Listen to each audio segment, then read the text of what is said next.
Chicken নেকে উত্তেজনা, সীমান্তে টিবি-2 ড্রোন মোতায়েন করল বাংলাদেশ। দক্ষিণ এশিয়ার ভূরাজনীতি আবারও উত্তপ্ত। এবার বাংলাদেশ সীমান্তে তুরস্কের বিখ্যাত বাইরাক্তার টিবি-2 ড্রোন মোতায়েন করেছে। কৌশলগতভাবে গুরুত্বপূর্ণ চিকেন নেক করিডোরকে কেন্দ্র করে এই পদক্ষেপ ভারত বাংলাদেশ সম্পর্কে নতুন মাত্রা যোগ করছে।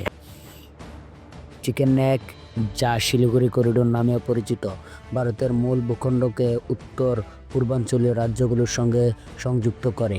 এটি ভারতের জন্য অত্যন্ত গুরুত্বপূর্ণ করিডোর। সম্প্রতি বাংলাদেশ এই অঞ্চলের সীমান্তে অত্যাধুনিক বাইরাক্তার টিবি-2 ড্রোন মোতায়েন করেছে বলে খবর পাওয়া গেছে। বাংলাদেশ প্রতিরক্ষা মন্ত্রণালয় বলছে, টিবি-2 ড্রোন মোতায়েনের উদ্দেশ্য শুধুমাত্র সীমান্তে নজরদারি বাড়ানো এবং নিরাপত্তা নিশ্চিত করা। এটি কোনো আক্রমণাত্মক পদক্ষেপ নয়।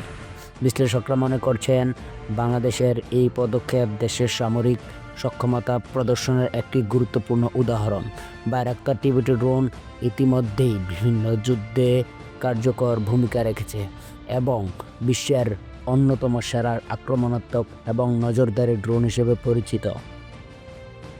ভারতের প্রতিরক্ষা বিশ্লেষকরা এই পদক্ষেপকে সন্দেহের চোখে দেখছেন। ভারতীয় সেনাবাহিনীর একজন ঊর্ধ্বতন কর্মকর্তা বলেছেন, চিকেন-নেক করিডোরের সুরক্ষা ভারতের জন্য অত্যন্ত গুরুত্বপূর্ণ।